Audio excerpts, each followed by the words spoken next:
We can say you're on for you too. Good evening, everyone. Good Hey, evening. good evening. I'd like to welcome you all tonight.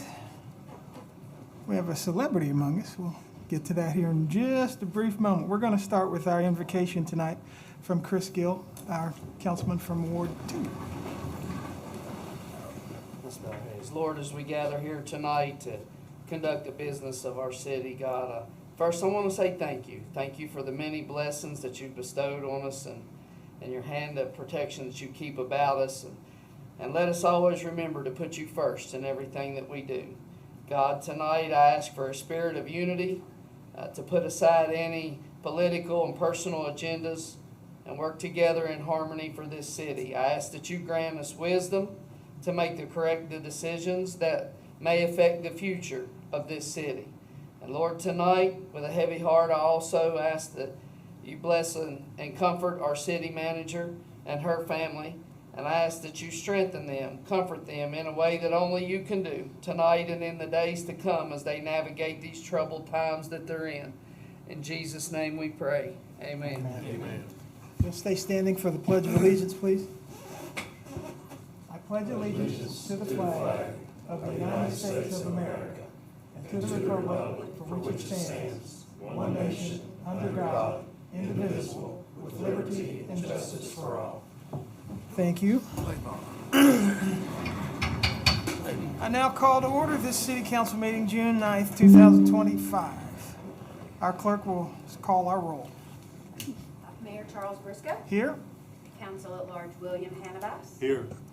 Representatives from Ward 1, Diane Janey. Here. Roger Evans. Here. Terry Van Buskirk. Here. Ward 2, Tim Buskus. Here. PJ Elder. Here. Chris Gill. Here. Thank you very much. You all have read your minutes in the packet. If we may have a motion to approve those. I'll make a motion that we approve the minutes as given. I second it. We have a motion and a second to approve the minutes. All those in favor? Aye. All opposed? Motion's carried. We, as far as reports, we have a treasurer's report. We don't have any correspondence, and I don't believe we have any citizens' comments. So if we may have a motion to accept the treasurer's report as is. I move to accept the treasurer's report.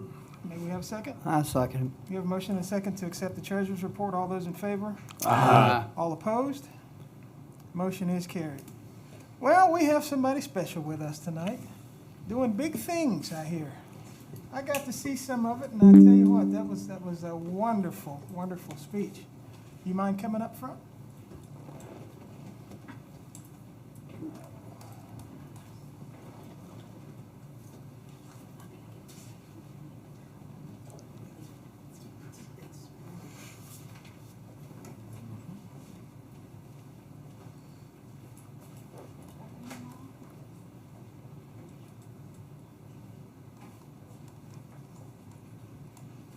Very nice to meet you. I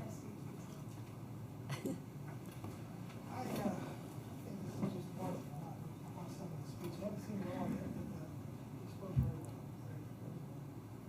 This is a proclamation from our city of Oak Hill in recognition of Abigail Harlan. Whereas it has been brought to the attention of the city of Oak Hill that Abigail Harlan is a young lady who deserves widespread recognition for her astounding scholastic achievements and her momentous valedictorian speech. And whereas Abigail excels academically, graduating valedictorian of the Oak Hill High School class of 2025, attaining an outstanding 4.7 GPA, she received 7 college acceptances and 1 waitlist for the 8 applications that she submitted, and was awarded the J. Edward Lewis Scholarship, a prestigious full-ride scholarship to Washington and Lee University. And whereas Abigail has already begun her undergraduate degree, completing numerous AP classes during high school journalism class in New York University, and plans to attend Washington and Lee University in the fall, focusing her studies on pre-law and journalism. Whereas in addition to her academic achievements, Abigail has diverse interests and personal goals. She plays violin and is a figure skater and an avid reader.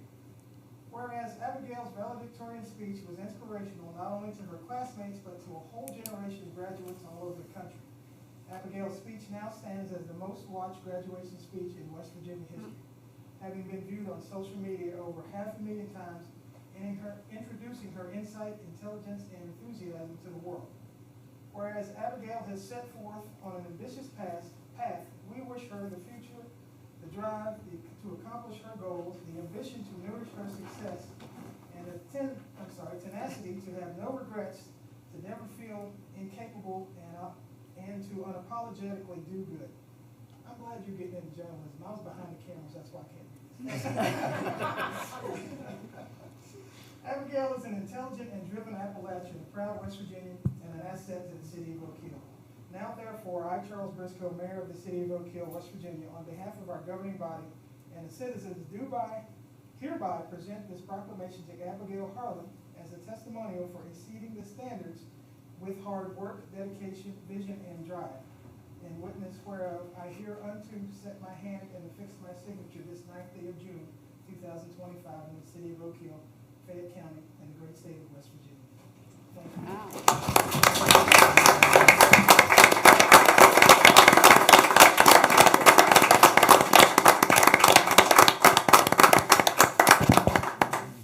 Oh, nice.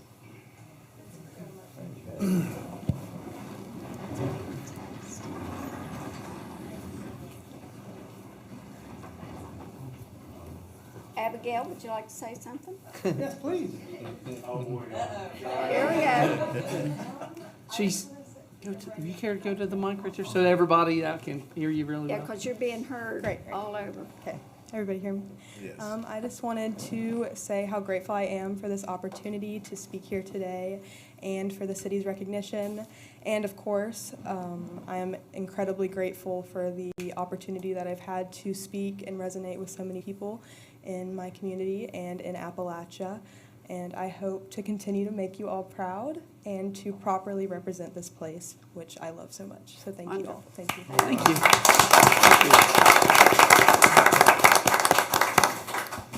We also have a proclamation for Frank Moritz. He's shutting down after decades of work. He said he wanted to fade into oblivion quietly, so we're going to mail it to him. So.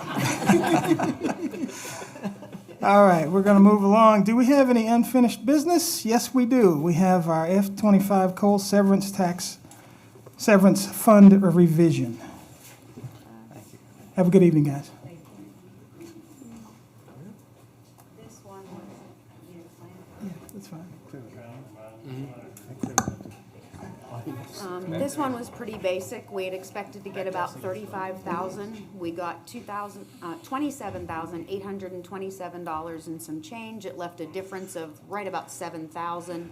So all we did was have to let them know that we did not receive as much as we thought we were going to, and just remove that 7,000 from the budget.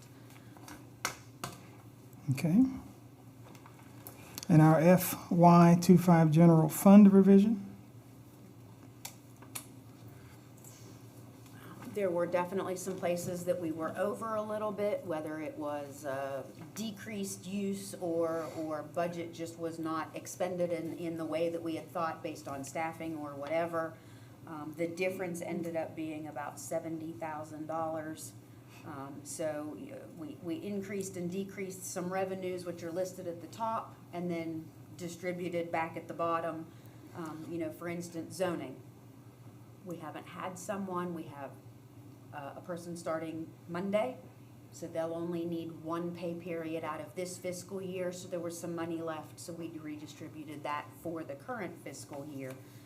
There's some additional reports in that folder that show the exact breakdown of the city. They just go by the main codes.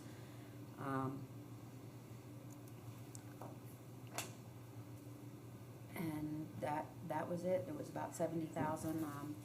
I had emailed all of this to Demita last week, and she had gave me recommendations, and this is based on her recommendations for where to move and reallocate some of that money from.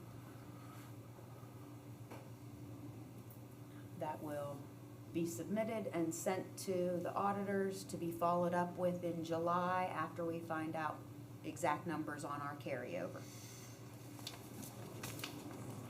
Can you take that back up to the top or taller? Yeah.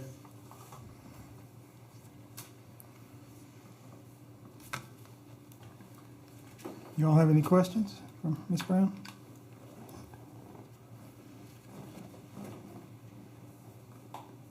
Okay. Moving along to number 3, consider approving Planning Commission recommendation concerning heavy equipment and storage containers.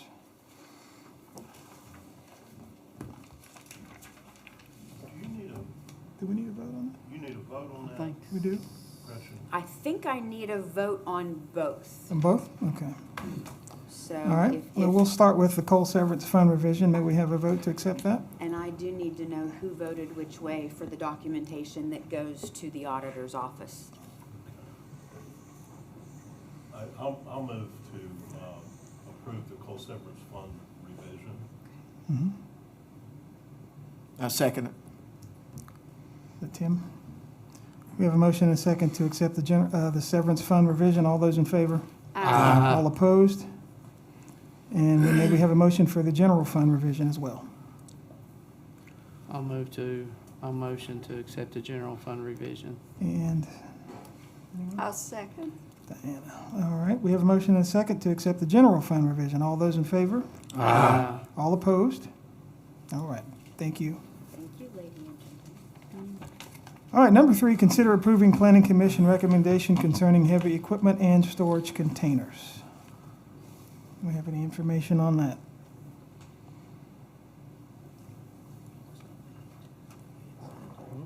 It's not in there. Okay,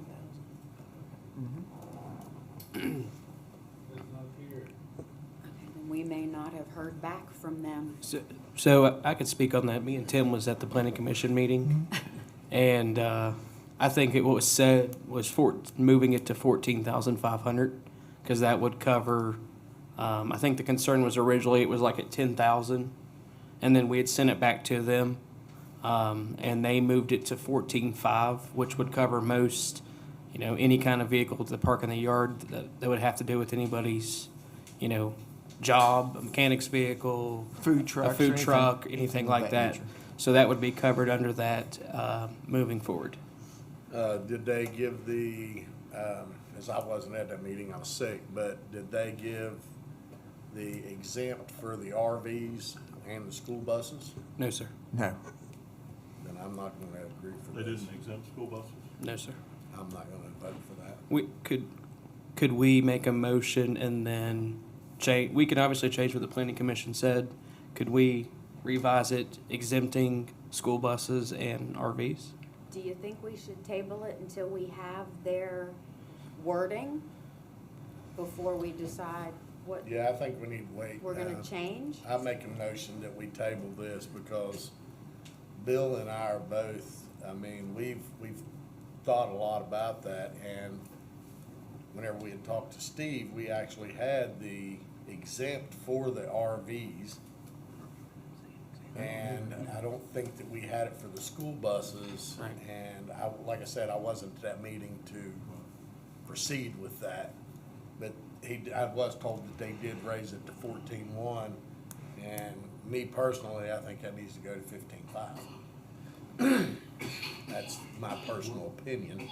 And the reason why I say that is because there are people that has trucks that are not just food trucks, but there are mechanics trucks, and they are gonna weigh more than 14.1. A 15.5 would just about cover any 450, 350, very possibly get to a 550. Were storage containers discussed? No. I don't. No. No, not at that meeting. Let's see, we're still at a loss because that was supposed to be approved for, the way it's supposed to be worded is it's supposed to be allowable in a B2 and B3, just not a B1 or residential. So the wording hasn't been put in there for that either, then evidently, so. I make a motion that we table that until we get the wording from the planning commission. May we have a second? I'll second that. We have a motion to table the Planning Commission's recommendation concerning heavy equipment and storage containers. All those in favor? All opposed? Motion is carried. Number 4 and 5 are anticipated executive sessions. So do you guys want to vote to move into the other room for a few moments? I make a motion that we move into executive session. May we have a second? I'll second. All in favor? Aye. We are now in executive session. Thank you all.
And a second to re-enter our regular session. All those in favor?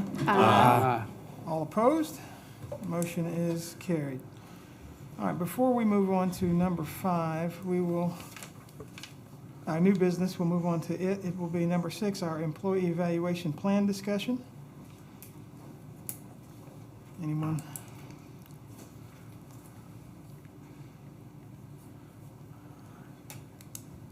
You guys want to table that?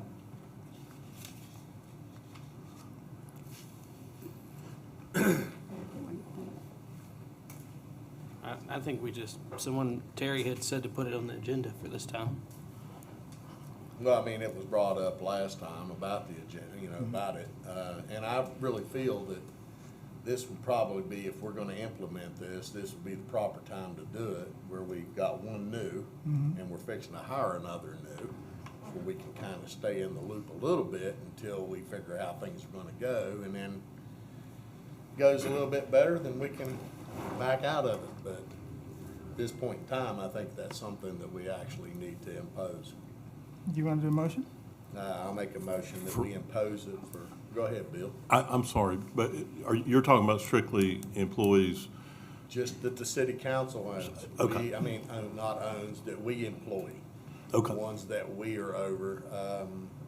Charlie would not be involved, neither would Tim, neither would, the only ones that'd be involved would be the chief, judge, city manager, and her. Those are the only ones we hire. I mean, we really have no authority over anybody else. I mean, that would not be legally even acceptable, I don't believe.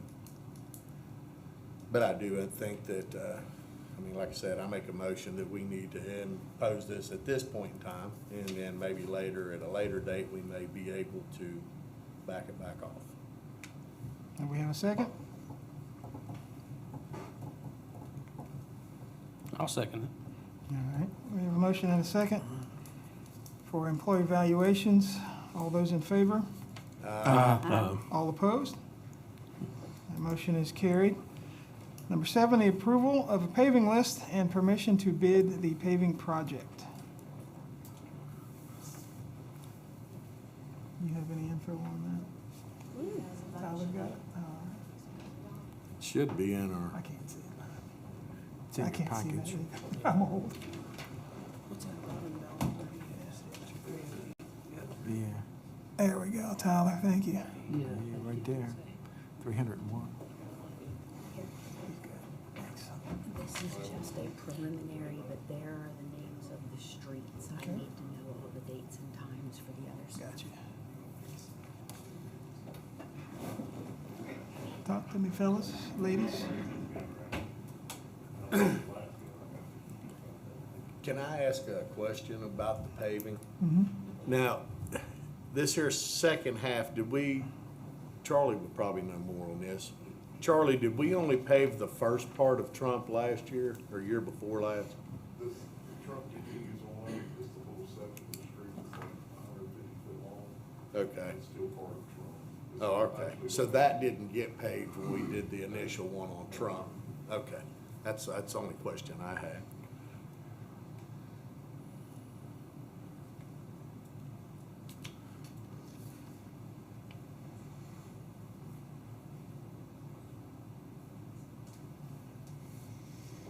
We'll also, I guess, need a date that we will stop accepting the itemized proposals.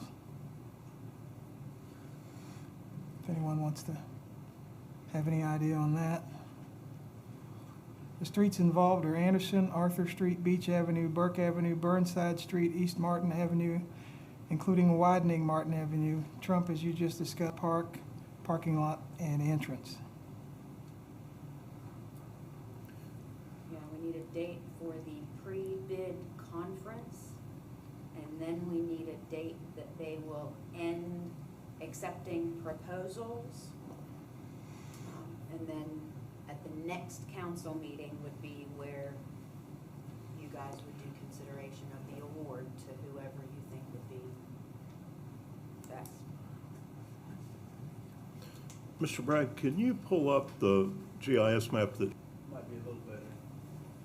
So everything in green might be a little better. So everything in green has been paved since we've been tracking this. I think it was circa 2015, 16, somewhere in that time frame. Actually, 2012 was the first year. And so 2012 to now, everything green has been paved. And of course, the red overlay is this year's proposed paving.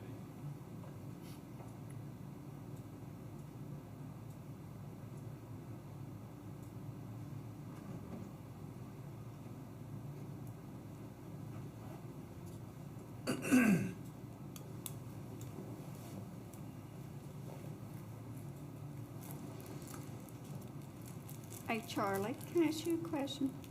Out there, by Collins High, the old high school where I graduated,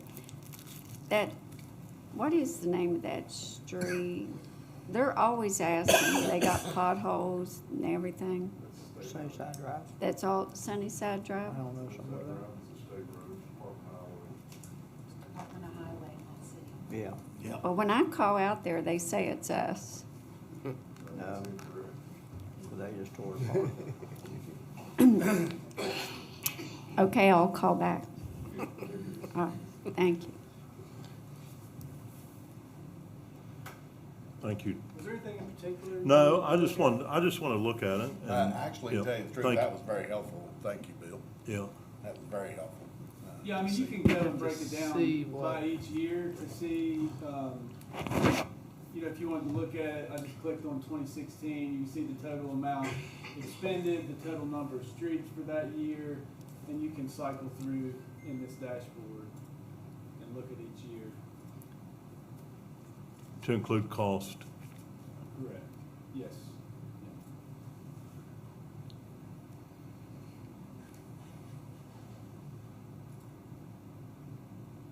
We try to keep them all closer together too. Because every time they load a piece of equipment up, move it, it costs you $1,000 or all that. So we try to keep them close to the same. Keep it all in the same area. Yeah. They really only have to do it one time. Put stuff down there.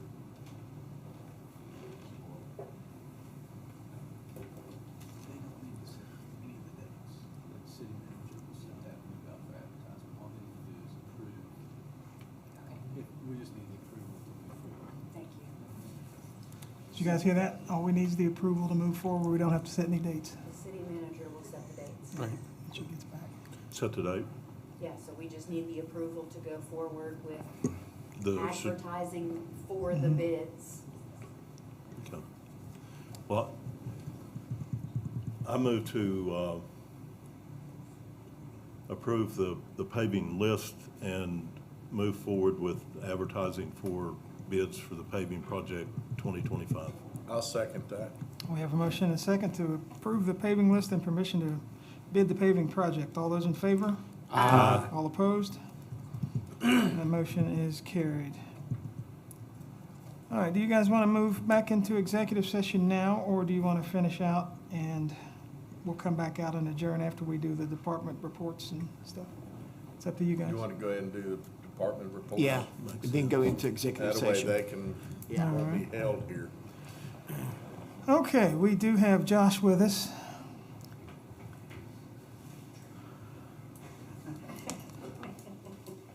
Two points I just wanted to update council on regarding a couple of the major projects that are happening. You know, the Needles Eye Trailhead project, which has been ongoing, it has been delayed via a change order by New River Contracting, the contractor, for another 61 days with the overall completion of August 1st. So it was supposed to be June 1st. It has been extended, so we're now looking at a 61-day extension.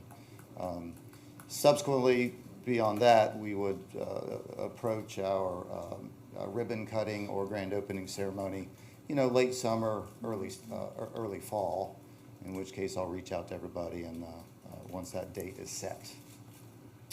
The second project is the LWCF project, and we got Tyler, who's going to give us an update on the LWCF Playground City Park project. Yeah, thank you. Yeah, I want to give a quick update on this. You may recall this is a playground improvement project. You all authorized us to move forward with this under the Land and Water Conservation Programs back in September of 2024 was the last time that you authorized it, and we did a resolution. We've been moving through the process, the final design, working with the state program director in Charleston.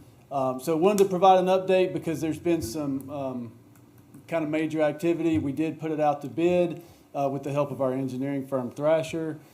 We have on the screen a certified bid tabulation. We received all the bids last Tuesday. We got 5 bids, and you can, well, I could zoom in a little bit so you can see it a little better, but they're all tabulated right there on the screen. The low bid was $80,000. The high bid was $184,000 and some change. And so Thrasher went through, did the certified bid tabulation, went through everything with a fine-tooth comb, verified that the low bid was a valid bid, had a conversation with them to double check that, and everybody's comfortable with that. The contractor is confident in their bid price, and so we are intending to move forward with that under the supervision and guidance of the program director with Land and Water Conservation Fund. They have to look at everything and approve it, which they have already done for this. So we are approved to award the bid and move forward. So this project has a 60-day time frame from bid award to substantial completion. So the bid award should be here within the next week or two. Then we'll go into pre-construction meetings and move on from there. So you should see some action down there if you're driving by on the playground specifically here within the next few weeks, 3 to 4 weeks probably before they get on site, I would imagine, somewhere in that time frame. So it's moving forward, and through the competitive bidding process, we're getting very good value for the money that we're spending. And if you'll recall, that was a total estimated project cost of $400,000. Council dedicated a $200,000 match that was a 50% match that was required.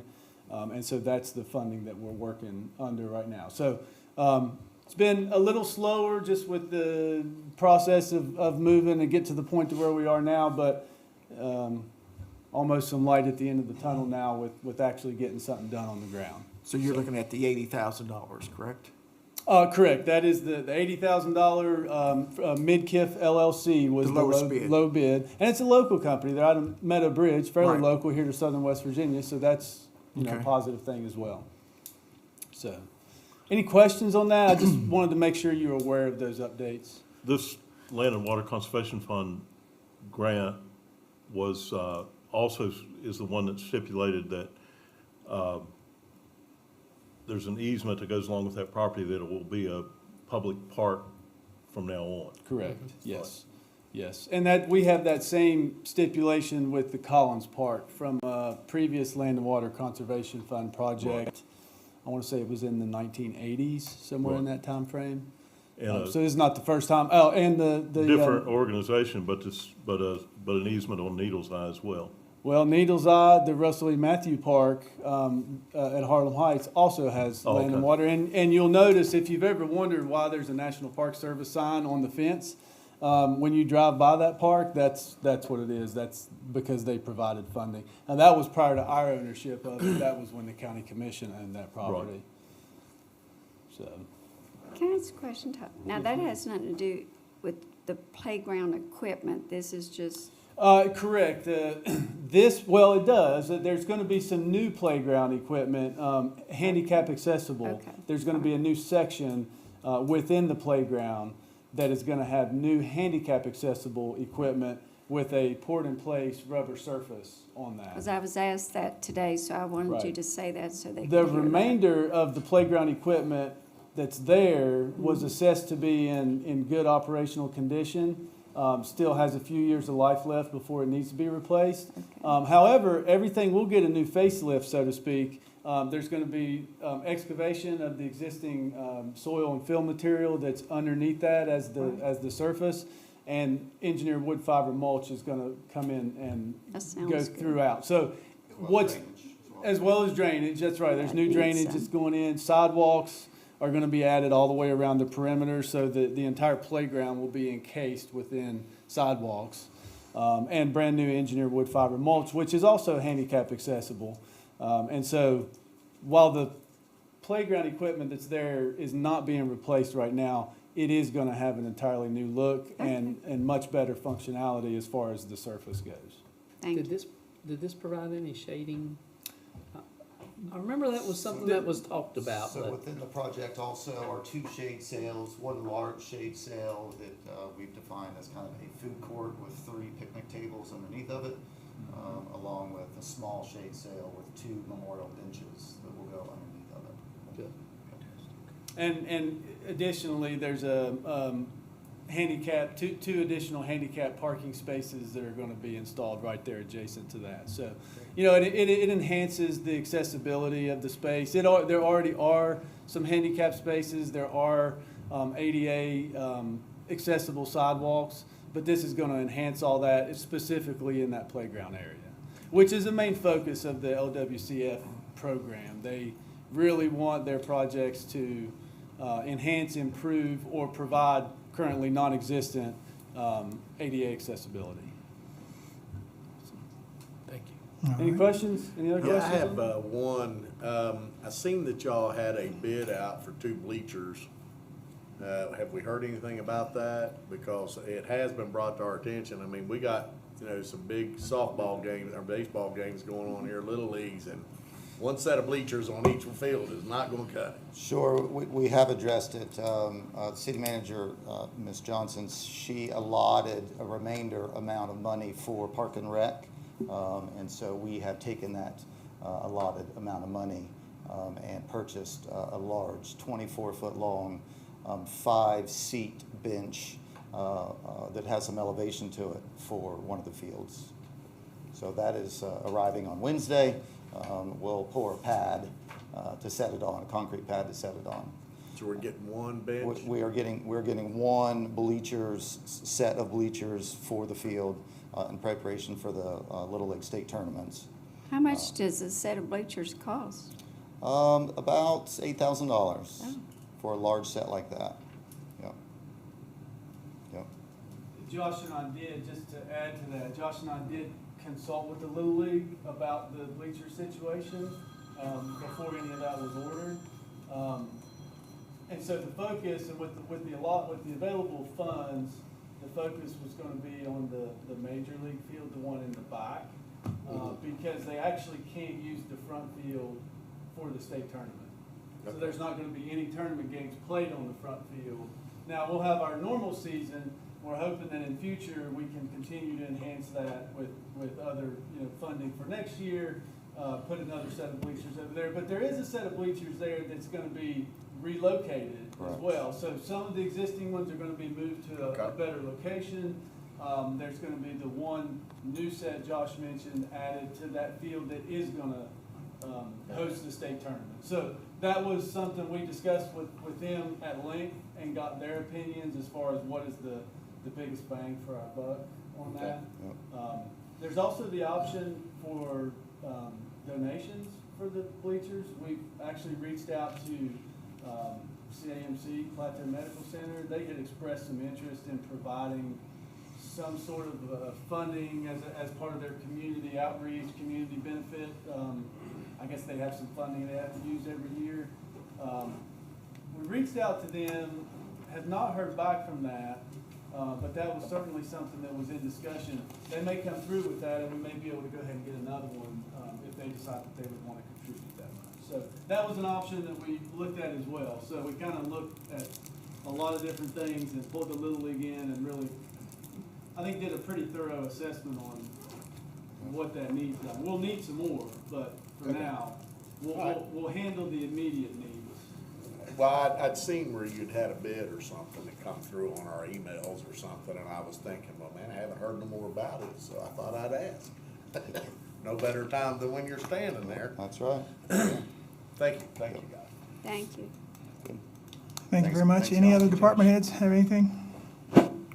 If not, may we have a motion to accept all of the department reports? I'll make that motion. I second it. We have a motion and a second to accept all department reports. All those in favor? All opposed? Any council comments? I have one for Charlie and his crew. It was noticed today, so they sent me a text. So summer teenagers working for the city deserve a pay raise. They were working hard, weed eating, and blowing grass. It was just nice to see how hard they were working. I got that sent in a text today at 4:22, so I wanted to pass that along because they're listening. Thank you. Anyone else? Mayor, I'd like to mention the Rail Trail Expo, and I was not able to attend this year, but I understand it was a pretty big crowd after the morning rain, and a lot of vendors, and understand it was successful. Yes, it was. And Crystal Hodges works very diligently on that event. Anyone else? Well attended, it was good. I'd like to thank all those that came out to play bingo the other night for the Oakleaf fundraiser. We had a good time, sold a lot of food, and we're going to do another one probably in about 3 or 4 months. So we're going to try to do one every quarter if we can. All right, anyone else? Mayor, I've got one thing. Yes, sir.